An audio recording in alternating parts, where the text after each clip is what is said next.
Bonjour Audrey, qu'est-ce qu'il y a? Pourquoi Bonjour vous regardez Julien. comme ça? Aujourd'hui, le combat contre les polluants éternels qui est repoussé, la taxe sur les PFAS n'est toujours pas entrée en vigueur. Et non, et c'est une révélation de la cellule investigation de Radio France. Elle va apparemment, cette taxe, être repoussée au 1er septembre. Alors, je vais te faire que rapporter leurs informations ici parce que c'est un scoop, une révélation de la cellule investigation de Radio France. Donc, les entreprises rejetant des PFAS, des polluants éternels, devaient effectivement payer une redevance pour la dépollution des eaux dès ce début d'année. Mais selon nos confrères et consoeurs, cette mesure, elle est reportée au 1er septembre, ce qui devrait faire des économies substantielles, vous le voyez, aux entreprises concernées. Alors, que s'est-il passé? Eh bien, il y a un an, en février 2025, une loi est votée qui interdit les PFAS au 1er janvier 2026 dans toutes sortes d'usages, les vêtements, les cosmétiques, les fardes de ski pour commencer. Cette loi, elle instaure aussi un principe de pollueur-payeur pour les industriels. Ceux qui rejettent des PFAS dans l'eau vont devoir payer pour leur dépollution, logique. Le montant décidé par les députés, c'est de 100 € pour 100 grammes de PFAS rejetés. Ce qui est assez raisonnable parce que ça concerne que les rejets à venir.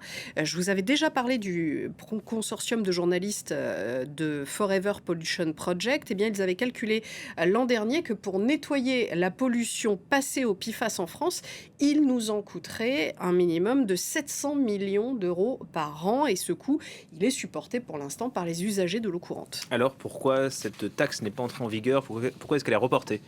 D'abord, le décret pour la mise en œuvre de cette loi a tardé. Puis, il est décidé dans le cadre du projet de loi de finances que cette taxe entrera en vigueur au 1er mars. Ça ne vous aura pas échappé, il y a un petit retard. Encore une fois, c'est la cellule investigation de Radio France qui donne une explication. Selon un mail qu'ils disent avoir consulté, Matignon aurait écrit notamment au ministère de la Transition écologique, je cite, vous allez le voir ce mail, halte au feu, je vous rappelle qu'aucune décision n'a été prise sur l'entrée en vigueur de ce texte. Je tiens à ce qu'une réunion interministérielle soit organisée. En fait, ce qui se passe, c'est qu'installer des filtres, des dispositifs pour diminuer ou empêcher ces rejets de PFAS, eh bien, ça demande du temps et ça coûte de l'argent aux industriels. Environ 200 entreprises en France seraient concernées par cette redevance et devraient donc payer à la fois son montant et les travaux de mise en conformité. Mais en attendant que ces travaux soient effectués, eh bien, les rejets continuent. Comment est-ce qu'on arrive au chiffre de 15 millions d'euros économisés donc par les industriels?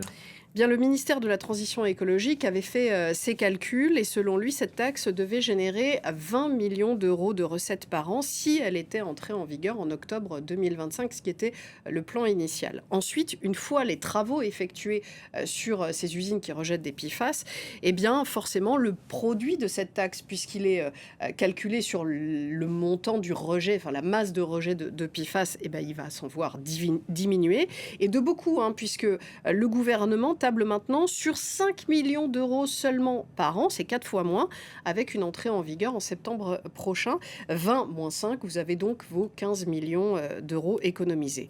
Et les industriels ne sont pas redevables des rejets antérieurs à l'entrée en vigueur de cette taxe. Tout à l'heure, je vous parlais de ce chiffrage de 700 millions d'euros par an pour les opérations de dépollution au PFAS en France, mais il faut voir aussi tous les coûts cachés supportés par nos sociétés, et notamment les frais de santé des personnes qui sont tombées malades à cause de cette exposition au PFAS. Je vous en parlais récemment, un rapport scientifique commandé par l'Union européenne avait souligné les risques croissants pour la santé humaine de ces substances parce que comme elles se dégradent très lentement, c'est pour ça qu'on les appelle les polluants éternels, eh bien elles s'accumulent ces substances dans notre environnement, dans nos sols, dans nos eaux, jusqu'à atteindre de très fortes concentrations.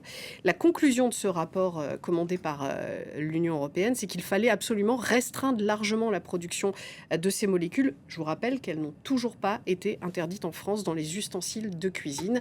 Et cette enquête de Radio France est à retrouver sur leur site internet. Merci beaucoup Audrey.